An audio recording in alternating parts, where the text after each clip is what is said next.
ESPN after Curry's Game 4 performance. Steve Kerr, when I'm done coaching, I'll look back and just say thank you, Steph, which honestly does make a lot of sense. He has 3 NBA championships with Steph Curry. He has 5 as a player. He has 8 overall combined. Him, Pat Riley, and Phil Jackson are probably the greatest NBA players to become coaches in NBA history.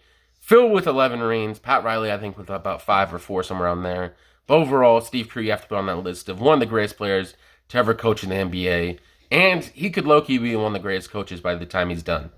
Bleacher Report, the Tampa Bay Lightning are headed to the 3rd consecutive Stanley Cup final. This honestly is insane. They have a very good chance at three-peat, and they're going to become a dynasty. There's no way they're not one of the greatest hockey teams of all time if they don't win a three-peat, and they have very good chances too. They beat the New York Rangers in a great overall series. Sports HQ, wide receivers have gotten paid this season. On guaranteed money, let's see. Cooper Kupp, number 1 on this list, $75 million. Tyreek Hill, $72 million. Stephon Diggs, $70 million exactly. Devontae Adams, $65.6 million. A.J. Brown, $57.2 million.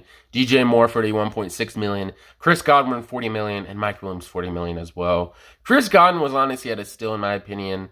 And he's honestly underrated receiver in the NFL. Him and Mike Evans are probably one of the best tandems in the NFL right now and very underrated.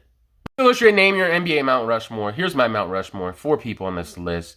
Michael Jordan, Magic Johnson, Kareem Abdul-Jabbar, and LeBron. Dwayne Wade, expanding the Mount Rushmore and making more room for this bad mother effer is the only conversation that should be going around about Steph, Wardell, Curry. Sincerely, Dwayne Wade. Honestly, in my opinion, if he wins NBA Finals and NBA Finals MVP, I'd put him in the top 10, maybe around 8 or maybe 10, somewhere around there. But I'm definitely not going to put him on the Mount Rushmore just because he got that.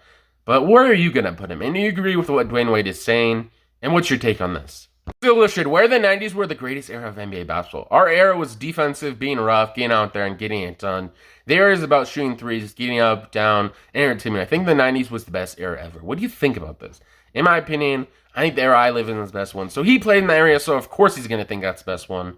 I feel like everyone's really biased to their own era. But what's, in your opinion, is the best era?